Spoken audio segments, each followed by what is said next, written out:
Carbon capture, utilization and storage. Aligning with the roadmap launched in December 2025, the carbon capture, utilization and storage technologies at scale will achieve higher readiness and in end-use application across 5 industrial sectors, including power, steel, cement, refineries, and chemicals. An outlay of 20,000 crore is proposed over the next 5 years for this purpose. City economic regions. Cities are India's engines of growth, innovation, and opportunities. We shall now focus on Tier 2, Tier 3 cities, and even temple towns, which need modern infrastructure and basic amenities. This budget aims to further amplify the potential of cities to deliver the economic power of agglomerations by mapping city economic regions based on their specific growth drivers.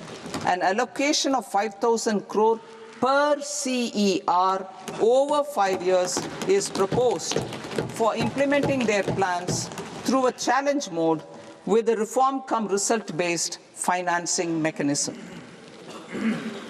In order to promote environmentally sustainable passenger systems, we will develop 7 high-speed rail corridors between cities as growth connectors, namely Mumbai to Pune, Pune to Hyderabad, Hyderabad to Bengaluru, Hyderabad to Chennai, Chennai to Bengaluru, Delhi to Varanasi, Varanasi to Siliguri.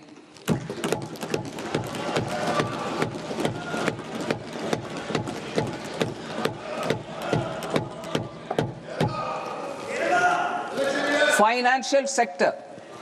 The Indian banking sector today is characterized by strong balance sheet, historic highs in profitability, improved asset quality, and coverage exceeding 98% of villages in the country. At this juncture, we are well placed to futuristically evaluate the measures needed to continue on the path of reform-led growth of this sector. I propose setting up a high-level committee on banking for Vikasit Bharat. High-level committee on banking for Vikasit Bharat to comprehensively review the sector and align it with India's next phase of growth, while safeguarding financial stability, inclusion, and consumer protection.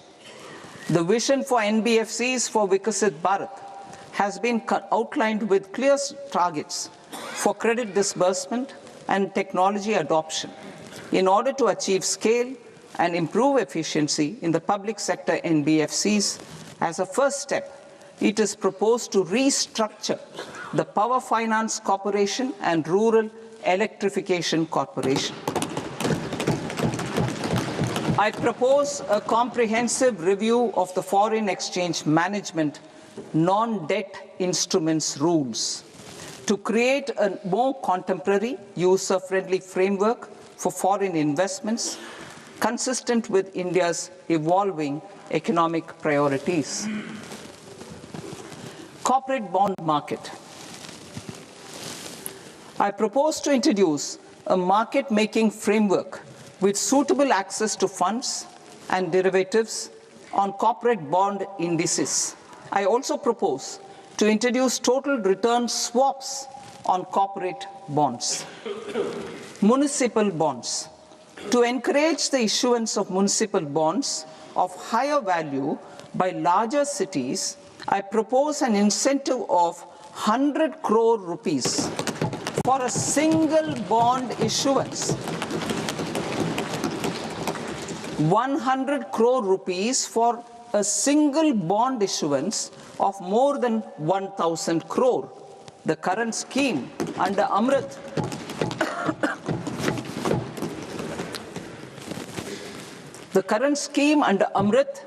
which incentivizes issuances up to 200 crores only, will also continue to support smaller and medium towns. That will also continue. to support the smaller and medium towns. Ease of doing business. Individual persons resident outside India, PROI, will be permitted to invest in equity instruments of listed Indian companies through the Portfolio Investment Scheme. It is also proposed to increase the investment limit for an individual PROI under the scheme from 5% to 10%, with an overall investment limit for all individual PROIs to 24% from the current 10%. Emerging technologies including AI.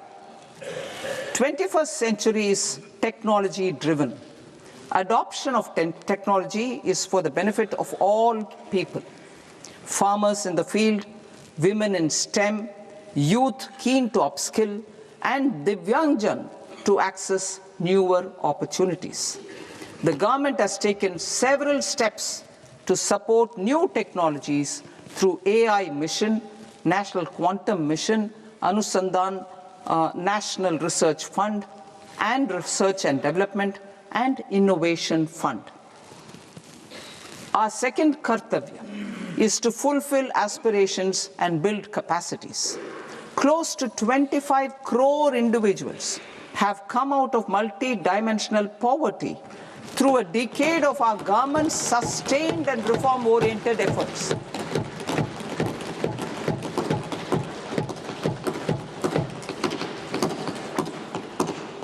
Our government has therefore decided to place a renewed emphasis on the service sector to provide a pathway to fulfilling aspirations of a youthful India with the following measures.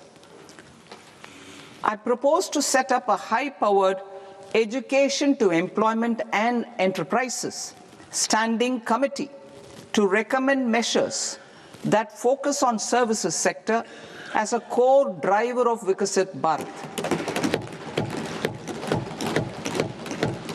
This will make us a global leader in services with a 10% global share by 2047. The committee will prioritize areas to optimize the potential for growth, employment, and exports. They will also assess the impact of emerging technologies, including AI, on jobs and skill requirements and propose measures thereof. To create a range of skilled career pathways, a new range of skilled career pathways for our youth, I propose interventions in the following sectors. Health. Existing institutions for allied health professionals will be upgraded and new AHP institutions established in private and government sectors. This will cover 10 selected disciplines, including optometry, radiology, anesthesia, OT technology, applied psychology, and behavioral health, and add 1 lakh AHPs over the next 5 years.